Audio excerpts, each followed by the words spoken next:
activity for neurological and developmental condition. এটা পুরোটাই neurological developmental condition এবং যে টেকনিক করলে ভালো হয় আমরা সেই টেকনিকটা নিয়ে আলাদা করছি। এটা বোবাত অ্যাপ্রোচটা খুবই ইফেক্টিভ ফর নিউরোলজিক্যাল পেশেন্ট। এখন আমরা তার আগে জানি যে নিউরোলজিক্যাল পেশেন্ট কি, এটা যদি আমি না জানি তাহলে এটা তো কোন ক্ষেত্রে আমি জিজ্ঞেস what are the condition of neurology? কি কন্ডিশন আছে? কন্ডিশন যেমন হতে পারে GBS, meningitis, cerebral palsy, stroke. তোমরা তো বুঝে অবস্থা পড়ালে তো যেগুলো হচ্ছে তা পারবে কি বলছে স্পাইনাল কর্ড ইনজুরি আসে না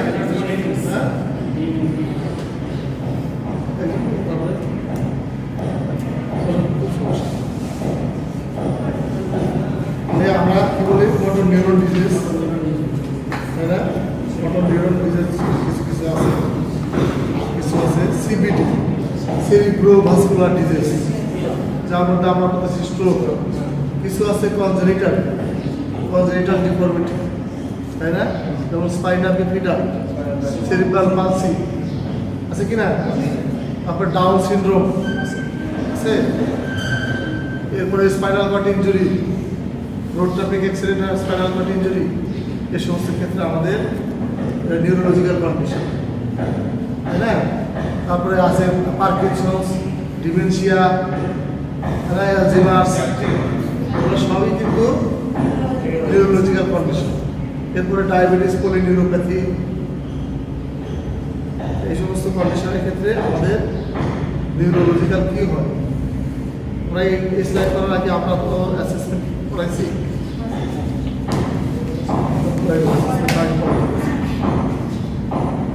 অ্যাসেসমেন্ট আগে যা ভালো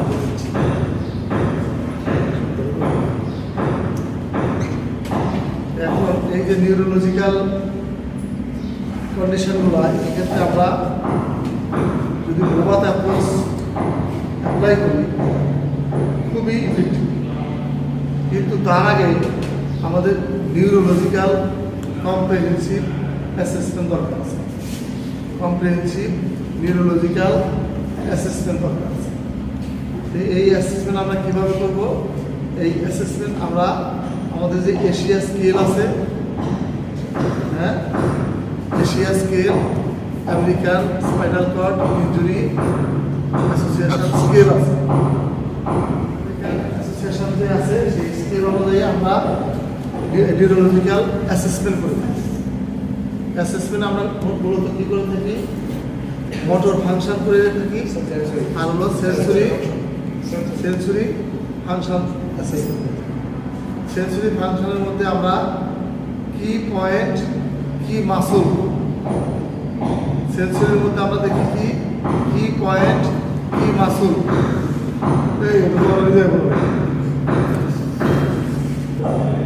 কি মাসল আমরা সেন্সেশন দেখি। তো বলো তো কি পয়েন্ট, কি মাসল, বল মাসল কিরকম?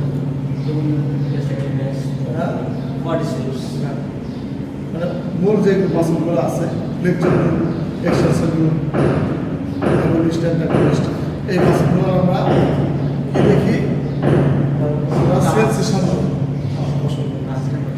সেন্সেশনে আমরা কি দেখি?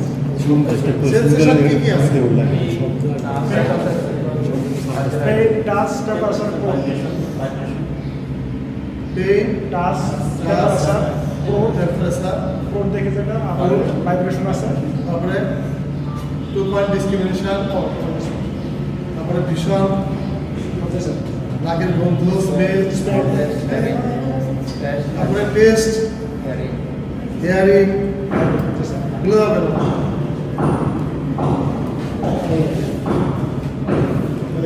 হলো তোমার সেন্সেশন। তাহলে আমরা এগুলো টেস্ট করি, কিন্তু আমেরিকান এশিয়া স্কেলে সব কিছু করে না। এশিয়া স্কেলে কি পয়েন্ট কি মাসুল এটা সেন্সেশন টেস্ট করে।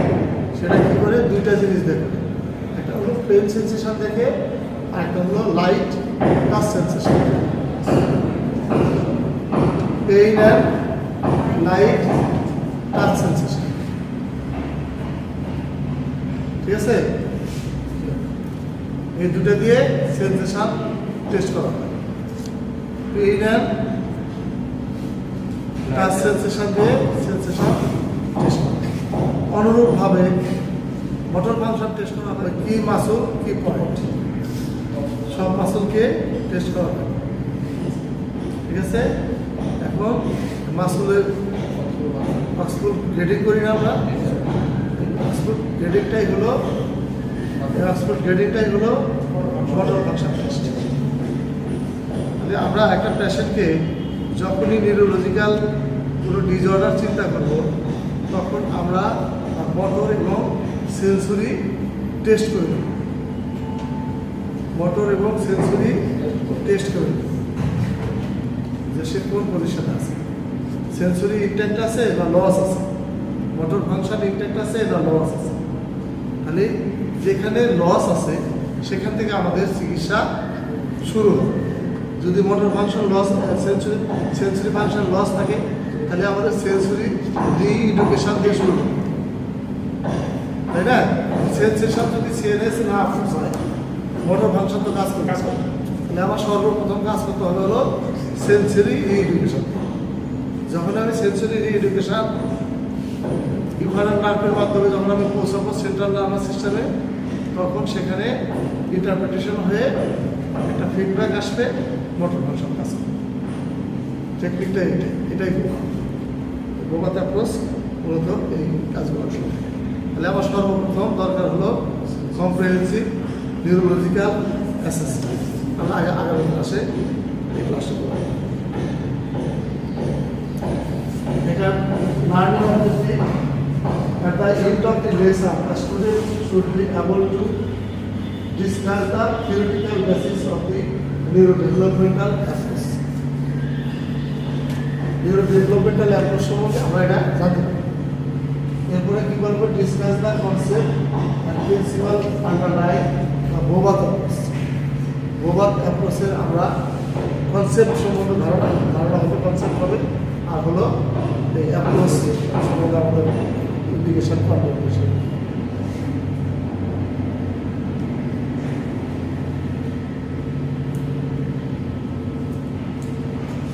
সেন্সরি বোবাতের সেন্সরি মোটর অ্যাপ্রোচ এর ভিতরে আছে Bobath approach, transforms, movement therapy. Movement therapy এর মধ্যে আছে রোড অ্যাপ্রোচ, আর হলো প্রোপ্রিওসেপ্টিভ নিউরোমাসকুলার ফ্যাসিলিটেশন। আমরা এই কাজগুলো করে সেন্সরি মোটরকে অ্যাপ্রোচকে ইমপ্রুভ করতে পারি। Bobath approach, transforms, movement therapy, Rood approach, proprioceptive neuromuscular facilitation.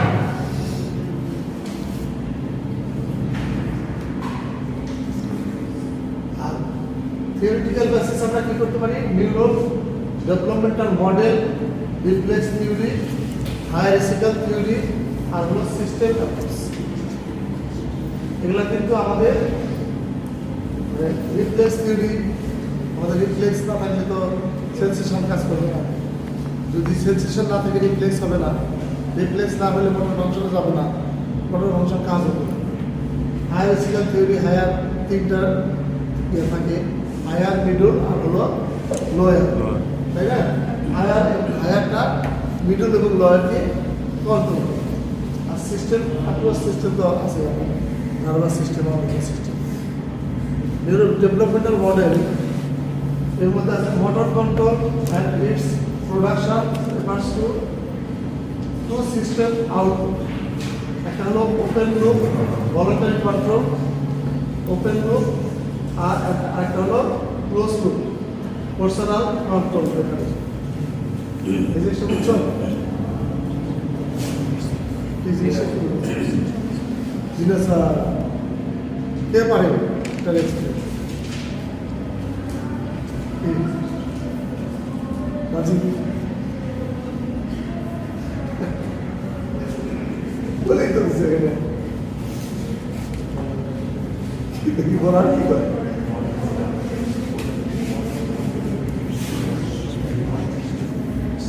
সকাল হয়তো পড়ানোর সুযোগ থাকবে না, থাকলে হয়তো শিখে যাবে। স্যার এটা কি সেন্সর ম্যাটারের কথা বলতেছে স্যার? কি জানি কি বলতেছে আমি বলতে পারি না। আমি জানি না তো তোমার দিকে বলছি। এটা কেটে দিতে হবে এই কথা। তোর অসুবিধা ওদেরকে তো বলো। ওদিকে তুলছে ওরা অনেক তুলছে তোমার কথা কাটতে তো আমার লাগবে পারবে এটা কেটে দিতে হবে। তাহলে কি motor control and its production refers to system of output, the open loop voluntary control and the closed loop personal control mechanism. কি বলো? কাজ করো স্যার। কি বলছো? আচ্ছা, মোটর কন্ট্রোল আর এটার প্রোডাকশন দুইটা সিস্টেমের উপরই করে। একটা হচ্ছে ওপেন লুপ আর ক্লোজ লুপ। ওপেন লুপটা হচ্ছে ভলান্টারি মুভমেন্ট যেগুলো সেগুলো, আর ক্লোজ লুপ হচ্ছে তার এরকম দেখা গেছে। সেটাই তো। কে পারে পুরস্কার পাবে সে? হ্যাঁ সবাই বলে আসলাম যে আমরা দুইটা মাত্রার মাধ্যমে আমাদের সেন্ট্রাল নার্ভাস সিস্টেমে ইনফরমেশন পৌঁছায়। কি যাই বলে দেয়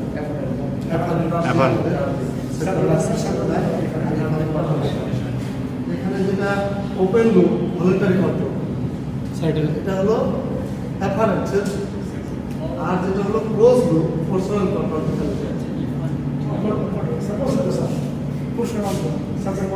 আর পুরস্কার হবে এই যে ওপেন লুপ সিস্টেম কি command sequence of movement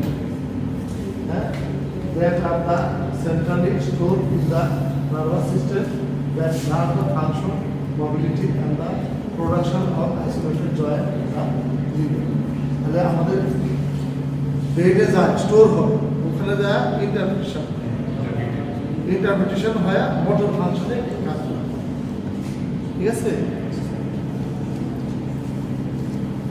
close loop system dependent আপন অ্যাপারেন্ট feedback from the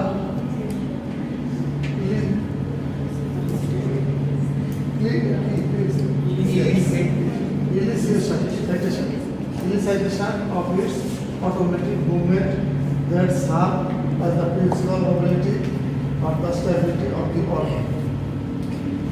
কিরকম আমাকে একটা ধাক্কা দিলা, এজ রেজাল্ট কি হলো? আমি পড়ে যেতে হবে, আবার ইকুয়াল পার্সন আসলাম। এটা কে করলো? এটা ব্রেন করলো। ঠিক আছে না? এই যে স্টেবিলিটি, এটা একটা মোটর কন্ট্রোল, এটা হলো মোটর বাইরের এক্সটার্নাল আমাকে চাপ দিচ্ছে করে দেওয়ার জন্য, আমি আবার এটা চলে আসছি। এটা হলো আমি একটা সুস্থ মানুষের কথা বলছি। যখন একজন প্যারালাইসিস রোগী হয় তখন কি হয়? তত কিছুই থাকে, তখন আমরা তাকে ওই মানুষ sub that as the principal mobility or the stability of the organism and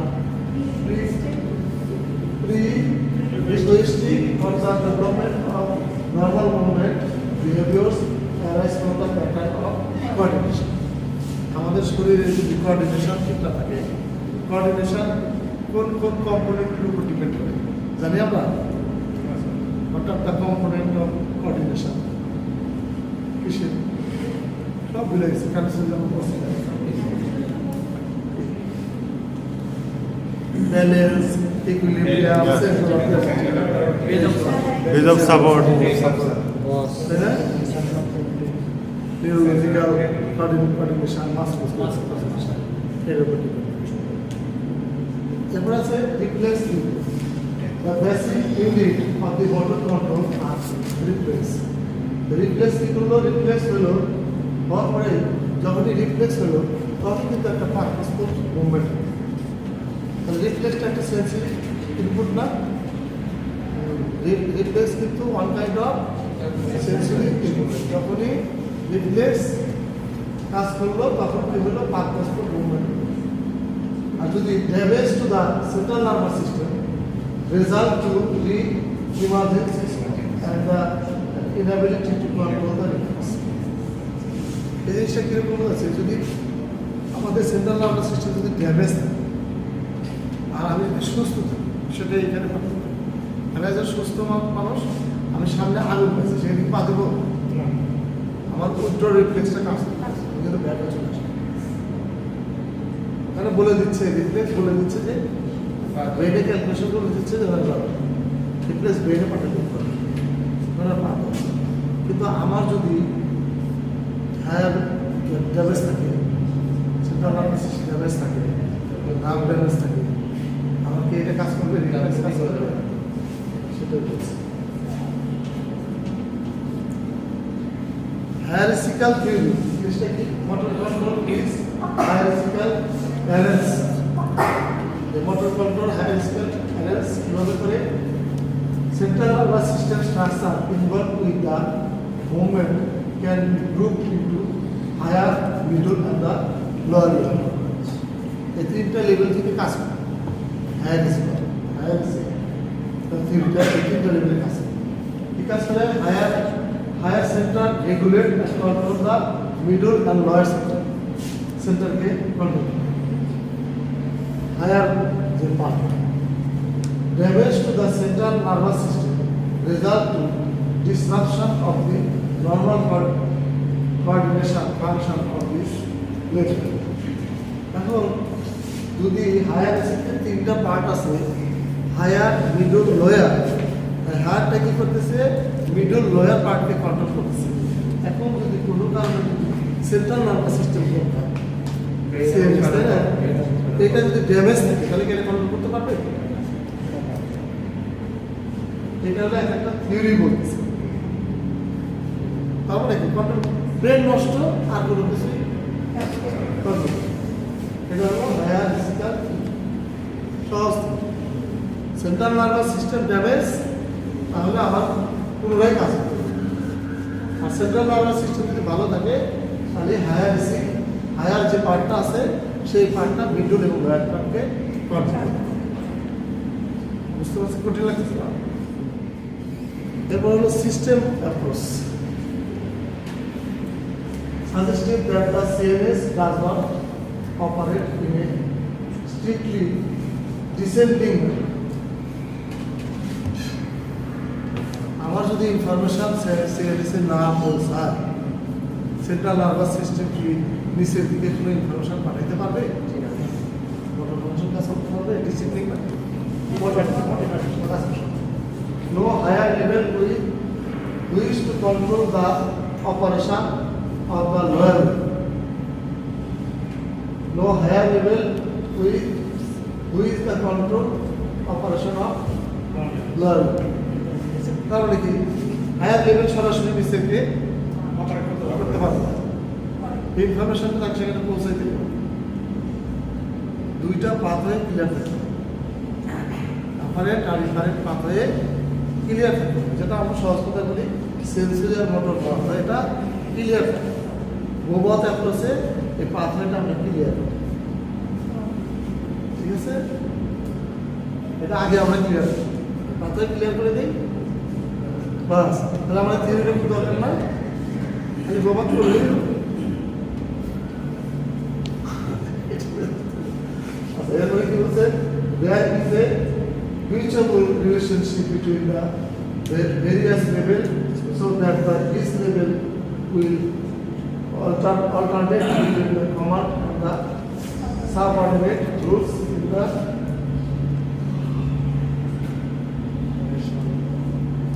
relation of the other. জিনিসটা বলছে যে আপার লেভেল লোয়ার লেভেলের সাথে এর একটা সম্পর্ক থাকে, একটার সাথে একটা সম্পর্ক। আর একটা যদি ডিস্টার্ব থাকে আরেকটা কাজ করবে, এই জন্য একটার সাথে একটা সম্পর্ক আছে। বোবাত অ্যাপ্রোচটা কি কনসেপ্ট? বোবাত কি বলে? এটা হলো ডেভেলপ করছে কেরাল বোবাত নিউরো সাইকিয়াট্রিস্ট, আর বিশেষ বাপটা হলো বোবা ফিজিক্যাল থেরাপিস্ট। এরা দুজনে হলো স্বামী স্ত্রী। বুঝতে পারছো? কারণ এই যে original theoretical framework based on the work of Jackson, Shearing and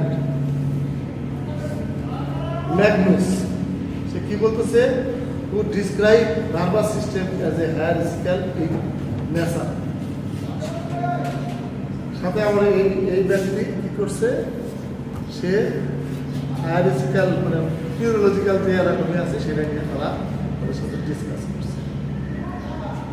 who describe nervous system as a hierarchical nature model কিছু কি করছে, higher brain center exerted control over lower level center। higher centerটা কি করে, lower level K control। example the cerebral cortex control supersedes that the cortex control supersedes that of the brainstem। কি করতেছে, cerebral কর্টেক্সটা ব্রেনস্টেমকে control করতেছে। এটা একটা উদাহরণ। Higher সেন্টারটা lower সেন্টারকে control করে। হাইপোথিসিস কি, হাইপোথিসিস আসলে a neurologic insult will lead to a release the lower level center from higher level center inhibitory control, resulting in the stereotypical força primitive movement pattern and the predominant reflex activity। এর মানে খুব সহজ, মানেটা খুব সহজ। কে পাবে এটা?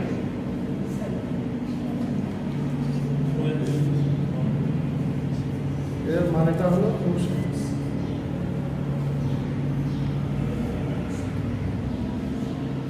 আমরা যখন বোমাতে অ্যাপ্রোচ করবো, আমরা দুইটা করবো। একটা হলো ইনহ্যাবিটরি অ্যাপ্রোচ আর একটা হলো ফেসিলেটরি অ্যাপ্রোচ। এখানে ইনহ্যাবিটরি অ্যাপ্রোচ আর যদি এক্সাজারেশন হয় তাহলে কি হচ্ছে, স্পাস্টিসিটি আছে। স্পাস্টিসিটি আমি ইনহেবিট করে দিলাম। স্পাস্টিসিটি যে কারণে হয় সেই কারণে আমি ইনহেবিট করে দিলাম, স্পাস্টিসিটি হবে না। এটাই তারা আবিষ্কার করছে, বার্তাকারের তাদের আবিষ্কার যে স্পাস্টিসিটি হচ্ছে যেই কারণে, সেই কারণটাকে অর্থাৎ স্পাস্টিসিটি হচ্ছে এটাকে ইনহেবিট করে দেবো। স্পাস্টিসিটিটাকে ইনহেবিট করে দিলেই তো কাজ হয়ে গেল। তাহলে একটা আমাদের ফেসিলাইট কি করতে হবে, ফেসিলাইট করতে হবে কি, নিউরোমাসকুলার যে অ্যাক্টিভিটি, সেই অ্যাক্টিভিটিটাকে treatment approach was later on expanded to include the rehabilitation of adult with the motor problem, particularly sleep। তারা কি করলো, যে সেরিব্রোভাস্কুলার যে ডিজিজের যে রোগীগুলা, কোনটা স্ট্রোক পেশেন্টগুলো থেকে তারা শুরু করবে রিহ্যাবিলিটেশন শুরু করবে অ্যাডাল্টদের। চাইল্ডদেরকে দেখার পর তারা অ্যাডাল্টদের main problem the abnormal coordination of the movement pattern combined with the abnormal postural pose। এটা আমাকে আবিষ্কার করলো ব্রান্সকে 1967 সালে থেকে, যে এই যে আমাদের স্পাস্টিসিটি হচ্ছে এই কারণে কোঅর্ডিনেশন মুভমেন্ট ঠিক মতো হচ্ছে না, অ্যাবনর্মাল মুভমেন্ট দেখা যাচ্ছে। অ্যাবনর্মাল মুভমেন্ট এবং অ্যাবনর্মাল পোস্টার, অ্যাবনর্মাল টোন দেখা যাচ্ছে। সেকেন্ডারি প্রবলেম হলো muscle strength and the muscle activity. মাসলের স্ট্রেংথও কমে যাচ্ছে আর অ্যাক্টিভিটিও কমে যাচ্ছে। একটা পেশেন্ট যদি স্পাস্টিসিটি থাকে, সেই স্পাস্টিসিটি হাতে আগে হয়তো অনেকেই বোঝে না, শক্ত হয়ে গেছে, মানে ব্যায়াম করতেছে তো শক্ত হয়ে যাচ্ছে, মনে করতেছে যে আগে কিছু ছিল না, তখন শক্ত হয়ে গেছে, ভালো হচ্ছে, আসলে ভালো হচ্ছে। মানে এই যে প্রবলেম হলো মাসলের এই যে স্পাস্টিসিটি থাকে, তার কারণে মাসলের স্ট্রেংথ কমে গেছে আর মাসলের অ্যাক্টিভিটি মাসল কাজ করতে পারে না। ঠিক আছে, কারণ কি সেখানে সেন্সরি মোটরের পাথওয়েটা ক্লিয়ার। এই সমস্ত অ্যাপ্রোচ করে আমরা ঠিক ওই পাথওয়েটাই ক্লিয়ার করব।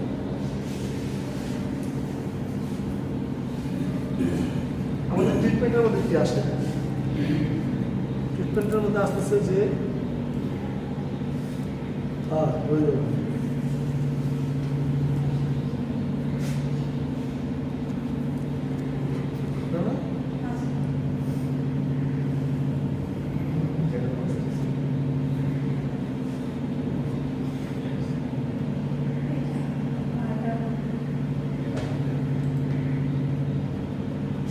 স্লাইডে পড়েছে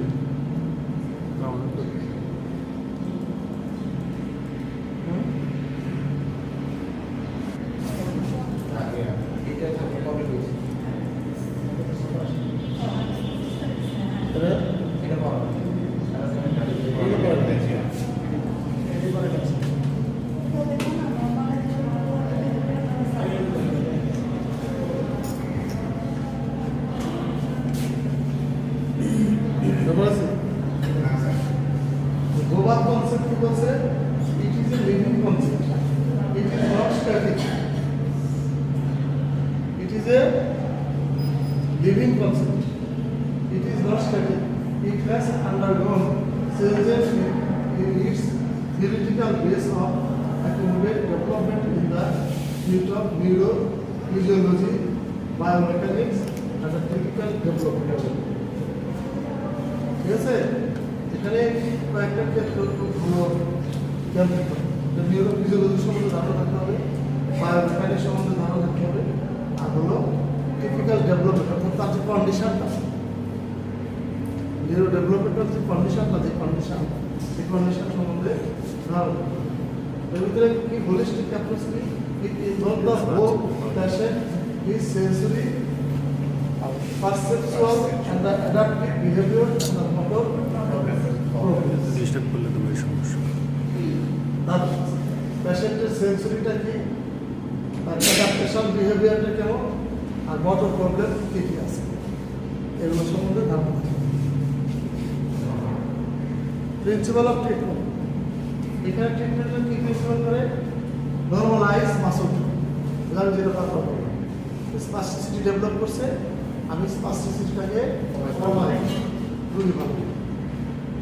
এরপরে বলছি ইনহ্যাবিট প্রিমিটিভ রিফ্লেক্স, যে রিফ্লেক্স বারবার দেখা দিচ্ছে যার কারণে স্পাস্টিসিটি বাড়তেছে, সেই রিফ্লেক্স যাতে না হয় ওকে ইনহ্যাবিট করি। ঠিক আছে, তাহলে ইনহ্যাবিট একটা তার খুব গুরুত্বপূর্ণ, আর নর্মালাইজ করবো।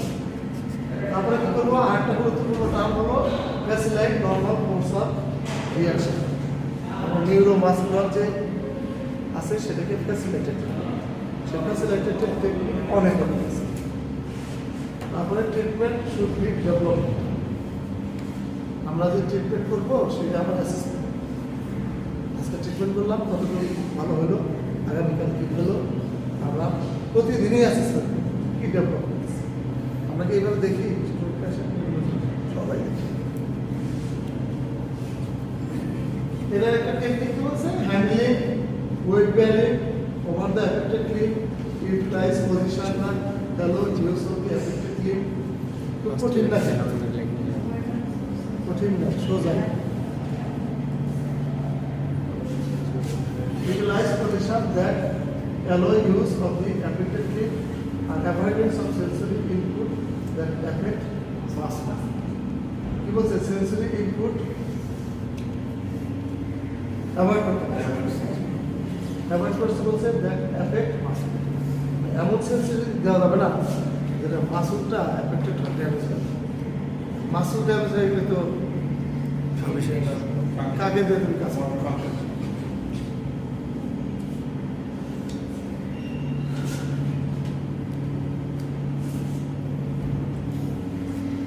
সাইজ ছোট করে বলা হচ্ছে, আরো সমস্যা। Control movement was to be developed dependent on the normal personal experience. আমাদের যে মুভমেন্ট, এই মুভমেন্টটা ডিপেন্ড করে কিসের উপরে? Normal portion. আমরা যদি পেশেন্টকে নর্মাল পোর্শনে নিয়ে আসতে পারি, যখনই নিউরোলজিক্যাল ডিফিসিয়েন্ট হয়, তার আপার এক্সট্রিমিটি, লোয়ার এক্সট্রিমিটি, স্পাইনের সিনার্জিস্ট কি হয়? নর্মাল থেকে অ্যাবনর্মাল সিনার্জিস্টে চলে যায়। এই সিনার্জিস্টকে আমাদেরকে নর্মাল অ্যালাইনমেন্টে নিয়ে আসতে হবে। নর্মাল অ্যালাইনমেন্টে নিয়ে আসলেই পেশেন্ট ঠিক হয়। এক্সাম্পল কি দিচ্ছে? Utilising writing reactions and the equilibrium reactions in association with the normal postal writing reaction. Equilibrium reaction. আমি যদি বলি হোয়াট ইজ ইকুইলিব্রিয়াম, আর কারণ কে পারে? ইকুইলিব্রিয়াম ইকুইলিব্রিয়াম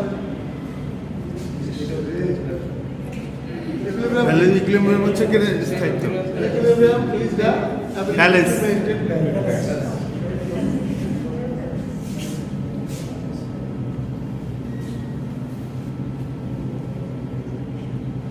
এখানে reconstruction of the NDT approach, neurodevelopmental theory. এখানে দুটো অ্যাপ্রোচ হচ্ছে, একটা হলো সিস্টেম থিওরি, একটা হলো hierarchy theory. Premise equals different parts of the central nervous system influence on another. Nervous system is capable of initiating, anticipating, and controlling movement, feedback, and feedback mechanism. CNS has the ability to shape and renew itself response to practiced activity, neuroplasticity.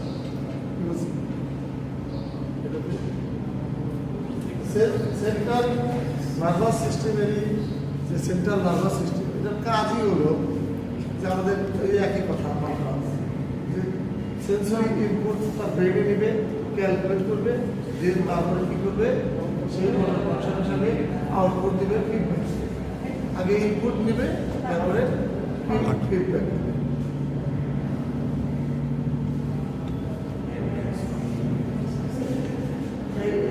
Neuroplasticity এই study থেকে আমরা নিউরোপ্লাস্টিসিটির একটা evidence পাই। সেটা কি বলছে? Neuroplasticity can occur on the resort site of the cerebral cortex following the CPA when provided appropriate practice using involved cycle. 2001 সালে একটা study করছে বিশ্ববিদ্যালয় মিলে। এই স্টাডি থেকে আমরা এই নিউরোপ্লাস্টিসিটির এভিডেন্সটা পাইছি। সেখানে কি বলছে? যখন স্ট্রোক হয়, স্ট্রোক পেশেন্ট হয়, তখন তার সেরিব্রাল কর্টেক্স ড্যামেজ হয়। ড্যামেজ হওয়ার পরে কীরকম আমরা সেরিব্রাল, আমরা যদি হেমিস্ফিয়ারকে ভাগ করেছি, এটা হলো আমাদের ব্রেন, তাই না? মাঝখান দিয়ে আমি ভাগ করলাম right hemisphere, left hemisphere.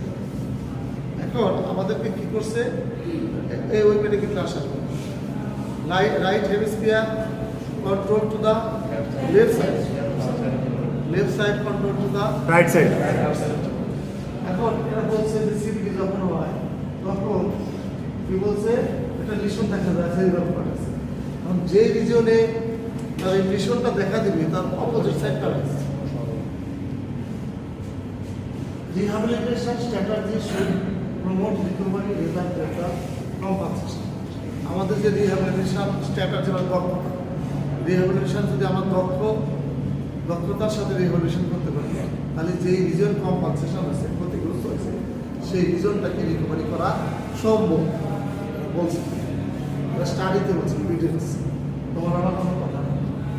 Technique should incorporate the following: active participation in water skill learning, specific skill training and strengthening direction to the involved in intense task specific practice, that optimize the sensory motor experience. এখানে বলছে যে আমরা শেখাবো কাজ পারে না, সে কাজ পারে না। ডেইলি দৈনন্দিন যে কাজগুলো করে, ডেইলি অ্যাক্টিভিটি যা করে তা সে পারে না, আমরা তাকে শেখাবো। ঠিক আছে, আমরা তাকে শেখাবো, ট্রেনিং দিব, রিডাকশন করবো, করতে করতে সে আস্তে আস্তে ডেভেলপ করবে। তাহলে এটা যে ভালো হবে তার প্রমাণ তো এখানে স্টাডিতে এভিডেন্স দিয়েছে, তাই না?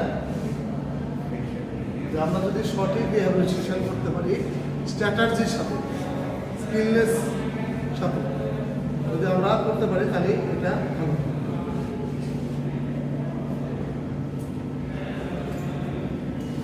বেসিক প্রিভিয়াস কি বলছে?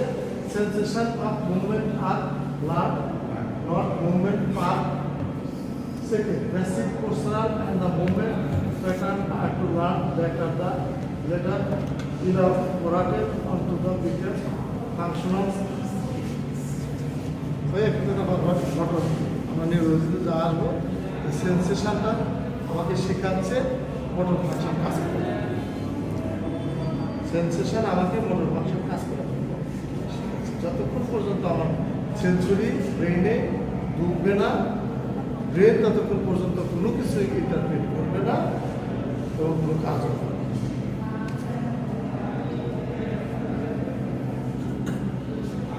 এখন একটা অ্যাডাল্ট ন্যাশন যখন সিপিডি হয়, স্ট্রোক করে, তখন তার কী কী সমস্যা হবে? অ্যাবনর্মাল ক্লোক থাকে, তাই না? তারপরে লস অফ পোর্সোনাল কন্ট্রোল, পোর্সোনাল কন্ট্রোল থাকে না। আমাদের যে বডি স্কিমা আছে, এই বডি স্কিমা তার সঠিক থাকে না, পোর্সোনাল কন্ট্রোল থাকে না। অ্যাবনর্মাল কোঅর্ডিনেশন থাকে, অ্যাবনর্মাল ফাংশনাল পারফরম্যান্স। এই কয়টা জিনিস যদি আমরা কারেকশন করে দিতে পারি, এবং এটাই আমাদের গোল কি? Decrease the influence of spasticity, abnormal condition, improve control of the glyphosate plant arm and leg, retain normal functional pattern of the movement in the adult stroke. তো যেটা বলছি যে ওই প্রবলেমগুলোকে আমরা কারেকশন করি, তাহলে এই রোগী